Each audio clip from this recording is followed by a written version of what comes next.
কোনো খাবারে তোমরা ফুক দিও না। বর্তমান সময়ে একটা জরিপ দেখা গেল, সুদানের মানুষগুলার যক্ষ্মা রোগ সবচাইতে বেশি। কোন দেশ? না আপনারা কথা বলেন, কোন দেশ? সুদান। সুদান দেশে যক্ষ্মা রোগ বেশি। ১,৫০০ বছর আগে ঘোষণা হলো নবীর, খাবার গরম খাবারে গরম কিছুতে ফুক দিও না। কিন্তু সুদানের অস্তিত্ব তত্ত্ব আমরা গবেষণা করে পাইলাম, সুদানের মানুষগুলা তারা গরম খাবার নিয়ে প্রতিযোগিতা করে। কথা বুঝছেন? কি করে? যে কে কত গরম খাবার তোমরা পেটে হান্দাইতে পারো। বৈশাল গরম, ওর চাইতে হিটওয়ালা নিয়ে প্রতিযোগিতায় বসে। এখন গরম খাবে কেমনে? ধারাবাহিক নীতিতে এমনি তো ফুক পড়ে যায়। কথা বলেন ঠিক কি না? এই ফু দেওয়ার কারণে বিজ্ঞানীরা জানায়, এই যে ভাইরাস, এই ভাইরাসটা মুখের ভিতরে থাকে। এই জন্য ভাই বাবারা, আল্লাহর নেয়ামতগুলো আপনি আমি কেমনে আমরা অস্বীকার করব? একটু গভীর মন দিয়া দেখেন, প্রতিনিয়ত কন্টিনিউ আপনার আমার জিহ্বায় এক প্রকারের পানি আসে কি না? না জোরে বলেন, আসে কি না? জিহ্বায় কন্টিনিউ যে পানিটা আসে, কোত্থেকে আসে? এই পানির কাজটা শুধুই কি জিহ্বাকে সতেজ রাখা? জবান খুলে একটু আল্লাহু আকবার বলে। এই জিহ্বা শুধুই কি আপনার জিহ্বাকে সতেজ রাখা?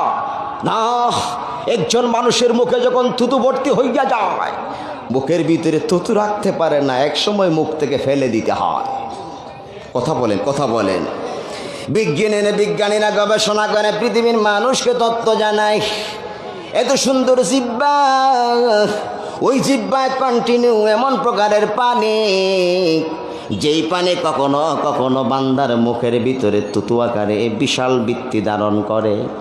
আল্লাহর বান্দার মুখে যখন তুতু বেড়ে যায়, ওই তুতুটা নিক্ষেপ করে বারবার, ওই তুতুটা নিক্ষেপ করে বারবার।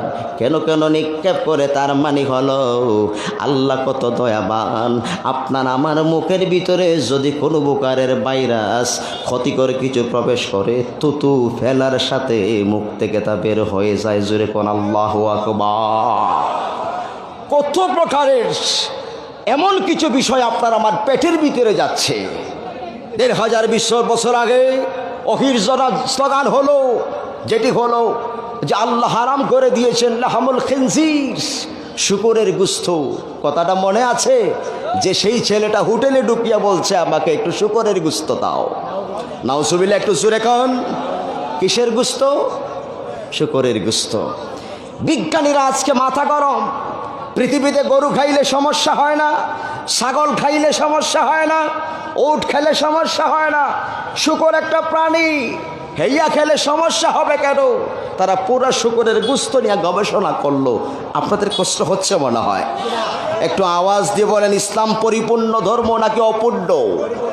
আজকে আপনার ব্যক্তি জীবনের একবারে বাথরুম থেকে শুরু করে আন্তর্জাতিক অঙ্গন পর্যন্ত ইসলাম পৃথিবীর মানুষকে যা প্রদান করছে, কোন অপূর্ণ জ্ঞানী আজ কেন কিয়ামত পর্যন্ত প্রমাণ করতে পারবে না ইসলাম যে অপূর্ণ ধর্ম। কান ধরে সারেন্ডার করে বলতে বাধ্য, ইসলামটা কমপ্লিটেড ধর্ম। ঠিক কিনা বলে? আজকে আমেরিকার প্রেসিডেন্ট নির্বাচিত হলো, কথা বলেন। ট্রাম্পের পরে আরেকজন চলে আসলো। ছোট্ট প্রশ্নের জবাব দিবেন, যিনি প্রেসিডেন্ট হয়েছেন তিনি কি নারী নাকি পুরুষ? ও ভাই জোরে কোন, নারী না পুরুষ? আজকে আমরা মুসলমানদেরকে মাথায় কাঁঠাল ভাঙ্গিয়া রাইখা খাইতে আসে, আর আমরা খালি নাকে বুকে তেল দিয়া ঘুমাইয়া সময় পার করতে আছি। এই জন্য আজকে আমরা মুসলমানরা কারো কাছে হাসির পাত্র। এ ভাই কথা বলেন ঠিক কিনা? কারো কাছে ঘৃণার পাত্র, কারো কাছে নিন্দার পাত্র, কারো কাছে আক্রোশের পাত্র। খোদার কসম করে বলি, আলেম বলেন, মুসলমান বলেন, যাই বলেন, যত ঘৃণা আমাদেরকে করো না কেন, আল্লাহ রাব্বিল কাবা, পৃথিবীর কেউ যদি আমাদের সাথে না থাকো, আমাদের আল্লাহই কাফি, আল্লাহই কাফি, এক আল্লাহই যথেষ্ট।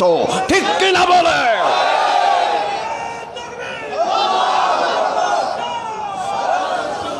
আজকে